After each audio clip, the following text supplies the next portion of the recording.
Queridos, eu quero refletir um pouquinho na palavra com você, e eu te convido a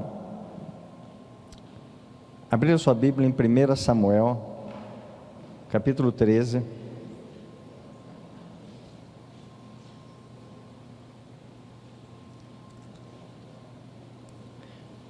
Onde Samuel repreende Saul. Saul foi o primeiro rei de Israel, mas ele fracassou como rei. Ele desobedeceu a Deus, aquilo que Deus ordenara. Mas eu não quero falar especificamente sobre o fracasso de Saul. Eu quero falar para você que Deus prova os seus filhos. O Senhor testa os seus filhos. O Senhor põe à prova. Prova de fogo, muitas vezes.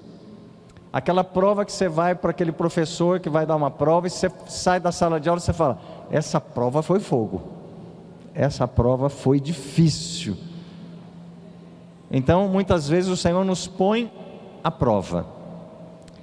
E aí, quando Deus nos põe à prova, para que é? Para sermos reprovados? Não. Fala para o teu irmão, não.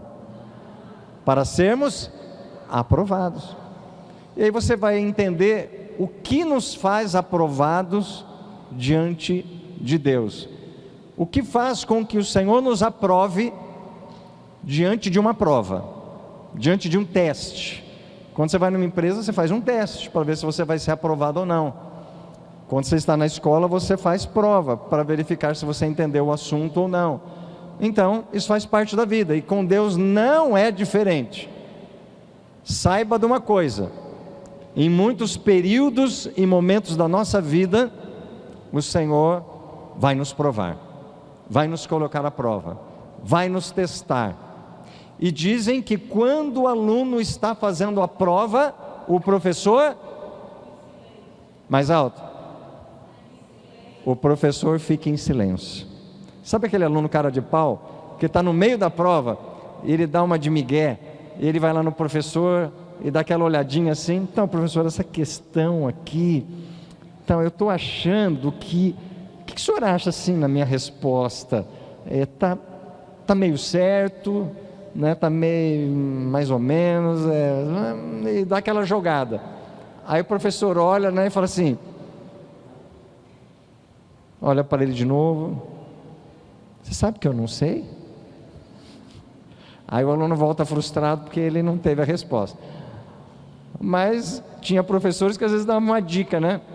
Olha bem a pergunta, presta bem atenção na pergunta, você vai encontrar a resposta.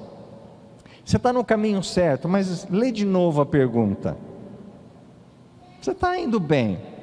Aí ele dá uma animada, volta, fala: não era isso que eu queria ouvir, né? Eu queria já a resposta. Mas ele te dá uma incentivada para poder levar você a uma resposta correta. Então Deus, durante a nossa vida, Ele vai nos provar. Muitas circunstâncias, muitos momentos vamos ser colocados à prova. Então somos testados pelo Mestre, pelo Senhor. Por quê? Porque o Senhor quer nos aprovar. Abraão passou por uma grande prova, teve que entregar o seu Isaque, e aquilo foi uma grande prova. Só que ele precisou confiar em Deus, ele precisou acreditar que o Senhor estava no controle de todas as coisas, e que ele precisava obedecer o que o Senhor estava pedindo para ele.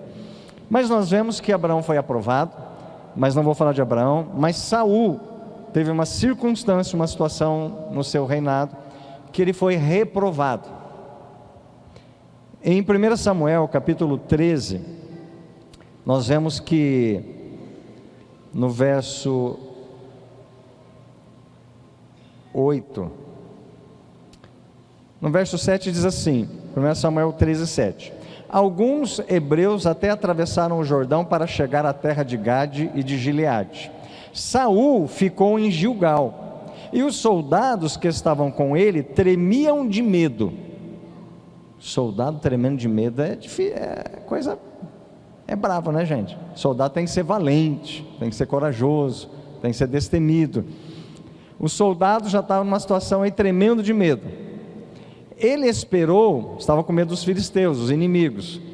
Ele esperou 7 dias, o prazo estabelecido por Samuel, profeta Samuel. Samuel foi chamado por Deus para ser profeta, sacerdote e juiz da nação de Israel. Foi o último juiz de Israel. Depois entrou o primeiro rei, que foi Saul. E aí Saul, já meio desesperado, o seu exército tremendo de medo dos inimigos, ele havia recebido uma ordem de Samuel, profeta, para esperar, porque Samuel iria vir e oferecer sacrifício a Deus, para que eles pudessem vencer os inimigos. Ele esperou 7 dias. Samuel disse: olha, você não vai fazer nada, você vai me esperar, eu vou chegar, você estará junto comigo, e eu, como sacerdote, nós vamos fazer aquilo que o Senhor pediu, oferecer sacrifício e holocausto. Mas no meio das circunstâncias, olha que palavra-chave, fala para o teu irmão: circunstâncias. Guarde essa palavra, circunstâncias. Então, ele esperou 7 dias, o prazo estabelecido por Samuel, mas este não chegou a Gilgal. E os soldados de Saul começaram a se dispersar, começaram a ir embora. E ele, Saul, ordenou: tragam-me o holocausto e os sacrifícios de comunhão. Saul então ofereceu o holocausto, desobedeceu a ordem de Deus, desobedeceu o profeta Samuel. E aí, ponto e vírgula na minha Bíblia diz: quando terminou de oferecê-lo, o que diz na tua Bíblia? Samuel chegou. E Saul foi saudá-lo. Ô profeta, que bom que você chegou.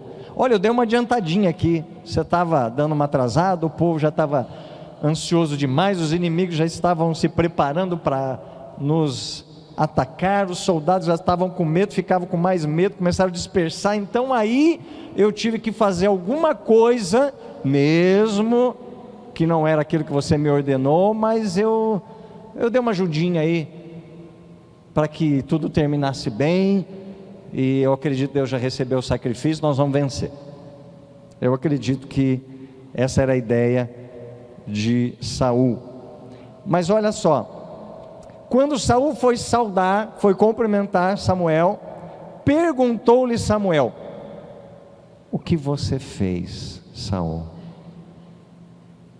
Samuel chega, vê que o holocausto já foi oferecido, o sacrifício já foi oferecido, mas era ele o responsável. Deus havia dado a ordem que ele iria oferecer, ele era a pessoa responsável por isso, era a função dele, não do rei.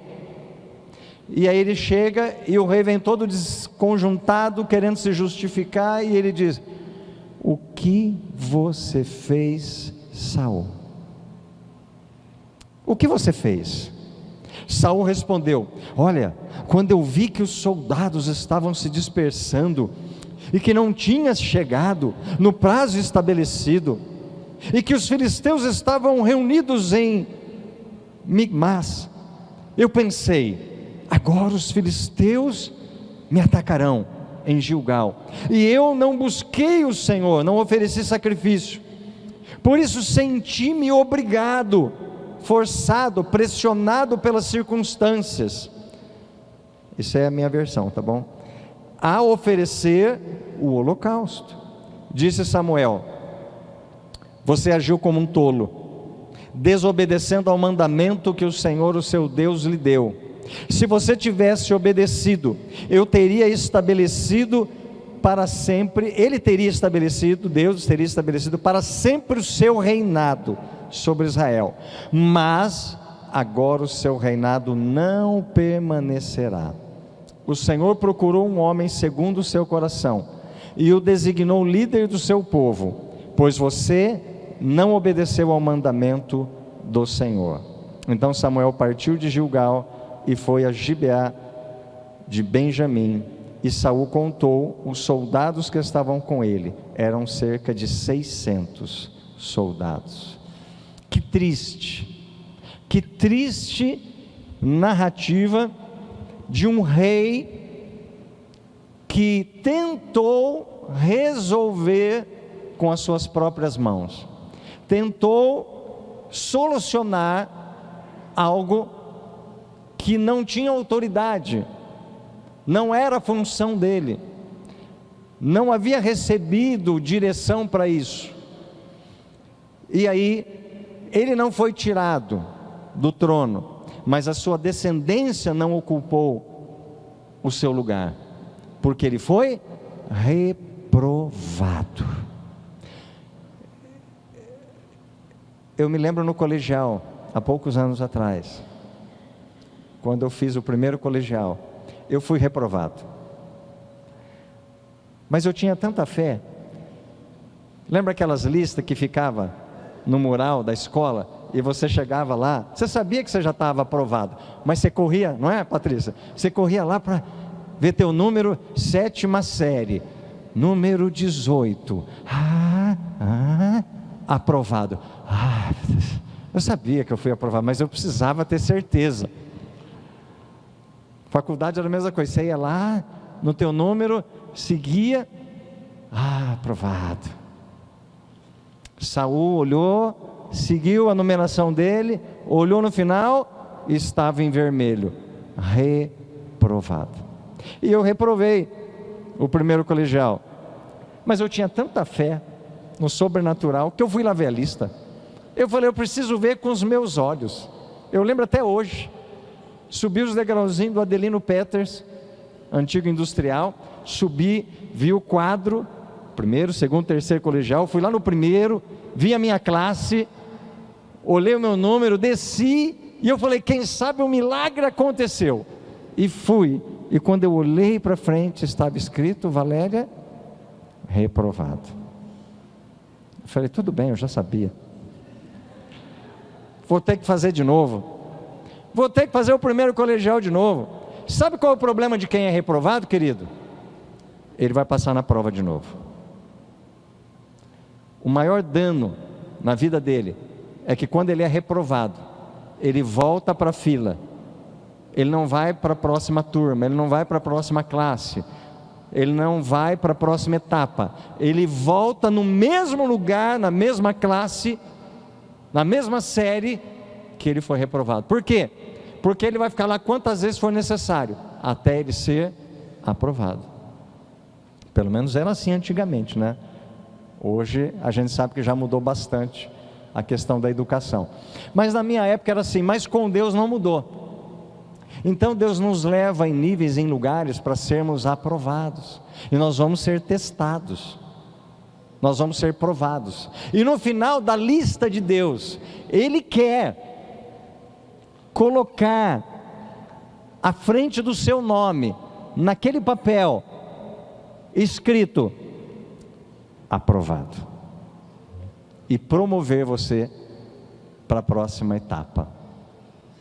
Mas, contudo, entretanto, para que isso ocorra, você precisa corresponder nessa prova, você precisa fazer a sua parte. Na escola você precisa estudar, você precisa prestar atenção no professor, do que ele está dizendo, você precisa anotar, você precisa fazer as tarefas de casa, você precisa fazer tudo aquilo que ele orienta e obedecer, para que quando vier a prova, você seja aprovado. Então no dia da prova, é aquele dia onde você vai ser testado, se vai ser aprovado ou não.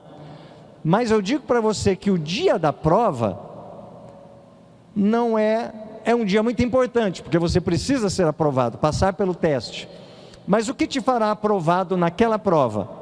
É apenas aquele dia? Não. É o período que você estudou em casa, é o período que você gastou horas ali lendo, meditando, treinando ali, memorizando, revendo. É ali aquele período de treinamento, de preparo. O dia do concurso público é muito importante, porque é o dia que você vai ser aprovado ou não, vai ser testado. Mas o que te fará vencedor no concurso não é apenas o momento em que você apresenta os resultados ali na prática, mas é o tempo que você se preparou para aquele concurso. Assim como uma luta, uma batalha, num ringue. Ali no ringue, você vai ser reconhecido como vencedor ou perdedor.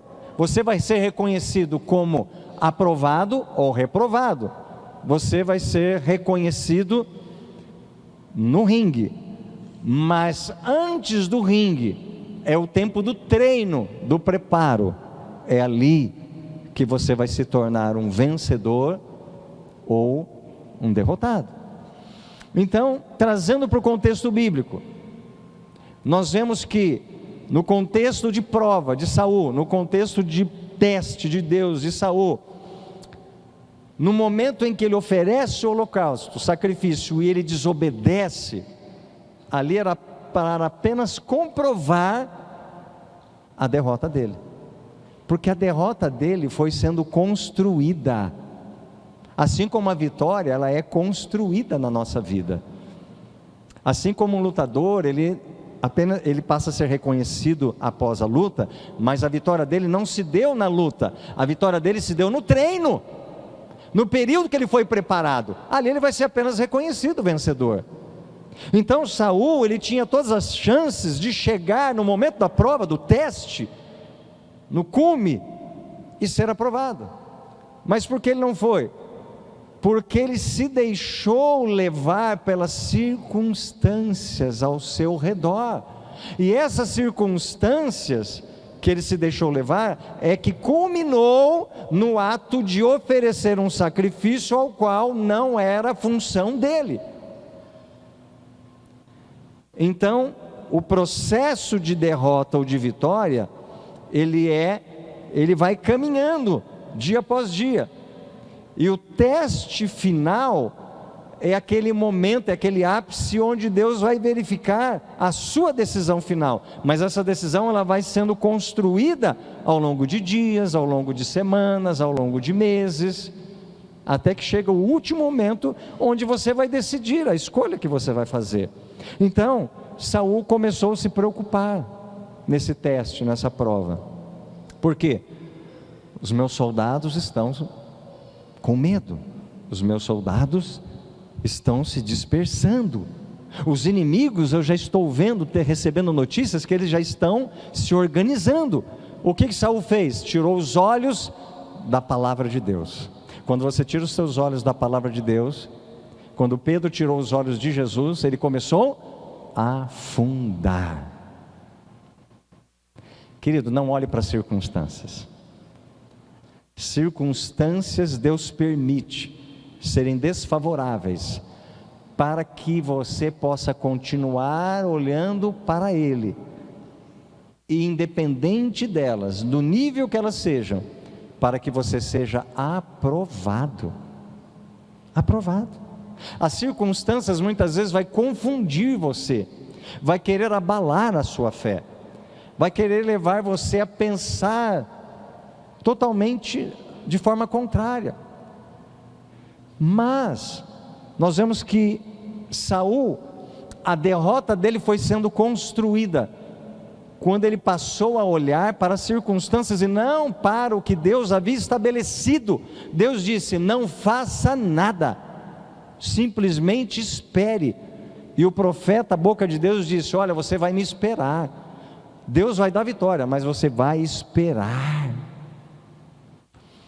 Querido, tem coisas que Deus não precisa da nossa ajuda, Deus não precisa do nosso jeitinho brasileiro, Deus não precisa que a gente coloque a mão e tente fazer alguma coisa que Ele não mandou fazer. Se Deus falar espere, espere. Mas Senhor, e agora isso aqui? Mas Senhor, os inimigos estão chegando. Mas Senhor, olha, eu estou ouvindo o barulho dos inimigos se arrumando. Mas Senhor, Samuel não veio ainda, e eu estou vendo que os nossos homens estão tremendo de medo, estão fugindo. Mas Senhor, está escurecendo, nós vamos ser derrotados. E as circunstâncias, elas vêm para te oprimir mesmo, porque aí é a prova, aí é o teste, aí é a hora que Deus vai ver mesmo se você vai ser fiel, se você vai obedecer, se você vai seguir o que Ele disse, o que Ele diz na palavra, ou o que Ele falou para você no teu coração, ou o que Ele deu o discernimento e te direcionou, ou você vai se deixar levar pelo sofrimento, pela dor, pelas circunstâncias, pelas palavras negativas dos outros, por qualquer outra coisa que não seja o que Ele disse. E aí Saul, o que ele fez? Ele se sentiu pressionado. Meus homens estão pressionando, estão com medo, estão afugentando, os inimigos estão se organizando, Samuel não chega, nós vamos morrer. E ele se sentiu pressionado. Tem momentos na nossa vida que a gente se sente pressionado. Eu preciso fazer alguma coisa, eu estou vendo, o barco vai afundar, meu Deus, meu marido vai perder o emprego, meu filho está doente, vai morrer, e agora o que eu vou fazer? Mas se o Senhor disser, apenas confie, espere, eu vou trazer a vitória, eu vou chegar, calma. Mas eu preciso fazer alguma coisa, Deus está demorando. Sabe quando Deus parece que está demorando? É assim que Saul se viu. Deus está demorando, Samuel não chega, nós vamos ser destruídos, então eu vou dar uma força para Deus, na desobediência. Querido, não tem como ser aprovado por Deus na desobediência, não dá. Se você tem fé, você obedece. Se você não tem, dá o teu jeito, se vira, faz alguma coisa. Mas Deus não te chamou para fazer alguma coisa se Ele não pediu para você fazer. Então Deus quer obediência. Aonde Saul pecou? Primeiro, quando ele começou a olhar para as circunstâncias. Segundo, quando as circunstâncias, por mais fortes que eram, ele deixou de confiar em Deus, na palavra do profeta, e se viu pressionado pelas circunstâncias e pelos inimigos. Então ele desfocou o seu olhar nas promessas, na palavra de Deus, e se deixou levar pelas circunstâncias. Talvez você já foi provado por Deus, testado, talvez aprovado ou reprovado, mas de repente, muitas provas durante a vida virão. E aí, como você vai reagir? Vai deixar as circunstâncias te levar? Vai jogar a toalha, vai desobedecer, vai tentar dar um jeito? Ou você vai dizer, eu vou me firmar no que o Senhor diz na palavra dEle, eu vou me firmar naquilo que Deus colocou no meu coração, eu vou me firmar no que Deus usou alguém para ministrar na minha vida, e eu vou permanecer firme, eu acredito no que Ele diz, no que Ele é, e acabou. Ou você é aprovado ou você é reprovado. E o texto diz que quando ele acabou de oferecer o sacrifício, ele pensou, ufa, Deus, eu tive que oferecer, Samuel, porque se eu não oferecesse, Deus não ia receber, e se Deus não recebesse, a gente não ia vencer. E Samuel deve ter dito, e disse, seu tolo, o que você fez? Você acha que Deus recebeu o seu sacrifício? Você acha que Deus recebe sacrifício debaixo de desobediência? É melhor obedecer do que sacrificar. Deus não está tão preocupado com o teu sacrifício, Ele está preocupado mais com a tua obediência. Não adianta oferecer sacrifício debaixo de desobediência. Ele ofereceu sacrifício debaixo de desobediência, e Deus não recebeu o sacrifício dele. E o profeta diz, você agiu como um tolo, você não confiou no que eu disse, você não confiou em Deus, você se apegou nas circunstâncias, e elas tiraram o teu reinado. Triste. Então nós precisamos aprender com Saul.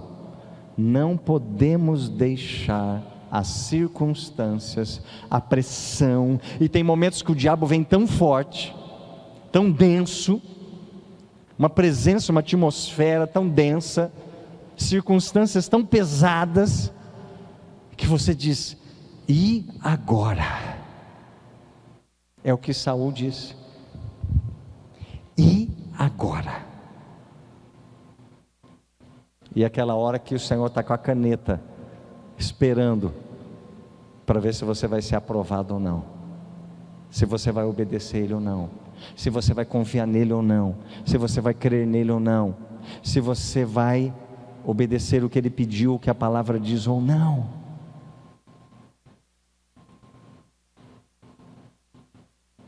Muitas circunstâncias podem surgir, que te pressionem. Mas pastor, eu estou sendo obrigado a fazer tal coisa. Será que você está sendo obrigado? Será que as circunstâncias te obrigam? Ou é você que não está confiando? Então nós precisamos refletir sobre isso. E o segundo exemplo que eu quero dar aqui rapidinho, é a viúva de Serepta, em 1 Reis 17, no verso 7. Algum tempo depois o riacho secou, por falta de chuva. Então a palavra do Senhor veio a Elias: vai imediatamente para a cidade de Serepta de Sidom e fique por lá. Ordenei a uma viúva daquele lugar que lhe forneça comida. E ele foi.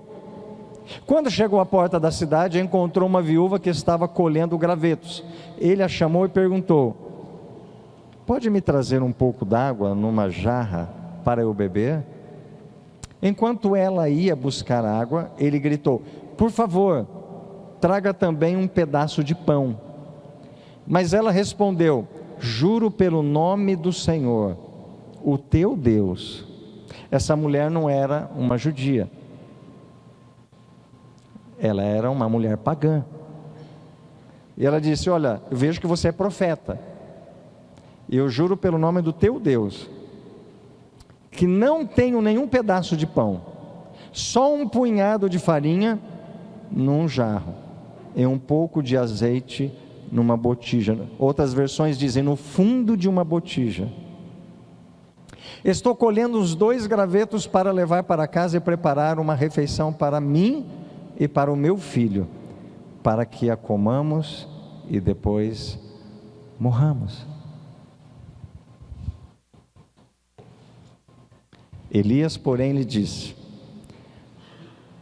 muito obrigado, sem problema, eu vou até orar para vocês morrerem em paz, porque eu acho que Deus se enganou, mandou para a viúva errada, então eu vou procurar outra que possa me alimentar, que ele disse que iria achar uma aqui para me alimentar, sem problema. Foi isso que ele disse? Não. Elias, porém, lhe disse: não tenha medo, vá para casa e faça o que eu disse, mas primeiro faça um pequeno bolo com o que você tem e traga para mim, e depois faça algo para você e para seu filho, pois assim diz o Senhor, o Deus de Israel: a farinha na vasilha não se acabará e o azeite na botija não se secará, até o dia em que o Senhor fizer chover sobre a terra. Ele havia profetizado ao rei Acabe, casado com Jezabel, que não iria chover por 3 anos. Então o riacho secou, o povo ficou com fome, a comida acabou. Então é nesse contexto que Elias está. E a terra que ele foi era a terra de Baal, era a terra dos seus inimigos, era a terra do pai de Jezabel. Então ele estava na terra do inimigo, pedindo comida por uma viúva miserável, que não tinha nem para ela e nem para o filho. Olha a circunstância aí, que circunstância, que prova, que teste o dele. A farinha na vasilha não se acabará, e o azeite na botija não se secará, até o dia em que o Senhor fizer chover sobre a terra. Ela foi e fez conforme Elias lhe dissera. E aconteceu que a comida durou muito tempo para Elias e para a mulher e sua família, pois a farinha na vasilha não se acabou, e o azeite na botija não se secou, conforme a palavra do Senhor proferida por Elias. Amém? O que nós estamos vendo aqui? Criacionismo. O Deus que cria, que traz à existência o que não existe. Do verbo bara, no grego original, criar, trazer à existência do nada, né? Deus cria. Deus cria coisas do nada. Deus cria condições favoráveis. Deus muda a estação. Deus estabelece aquilo que não existe. Mas se coloca rapidamente aqui, se coloca um pouquinho no lugar desse homem. Ele sai lá de um riacho seco, da caverna, é alimentado por corvo. Deus manda ele ir até a terra dos seus inimigos, procurar uma viúva. Eu acho que ele pensou assim: não, tudo bem, as viúvas, né, não tem muito o que oferecer, são muitas vezes desprezadas, passam necessidade, mas eu acho que o Senhor não iria me mandar numa viúva que não tivesse nada. Pelo menos ia mandar numa viúva que tinha pelo menos uma cesta básica para dividir comigo, alguma coisa, um pouco de alimento. E quando ele chega, e o Senhor deve ter dito: é essa viúva aí, porque ele não ficou procurando viúva. A Bíblia diz que ele já foi direto, e viu uma viúva e foi lá, e quando ele viu, Deus deve ter dito: é essa, acabou. E ele chega e pede: por favor, você pode trazer um pouco de água para mim? Ela foi. No que ela está indo para buscar água, ele fala: olha, por gentileza, você pode também trazer alimento para mim? Aí ela falou: opa, agora já é demais, a água até te arrumo, mas alimento, profeta, não vai dar, eu não tenho, eu só tenho o punhado é mais ou menos meia xícara de farinha, um punhado é meia xícara de farinha, e um fundinho de azeite. Para quem foi essa prova? Para quem foi esse teste? Pastor, foi para o profeta Elias. Não, foi para os dois. Os dois foram provados por Deus, os dois foram testados por Deus. O profeta foi testado por Deus, porque quando a mulher disse: olha, sinto muito, eu não tenho nada para te oferecer, em outras palavras, ela estaria dizendo: espera aí, profeta, tu é egoísta, hein? Eu só tenho isso aqui, e você quer tirar da boca do meu filho a última refeição? Você quer tirar de uma pobre, miserável viúva?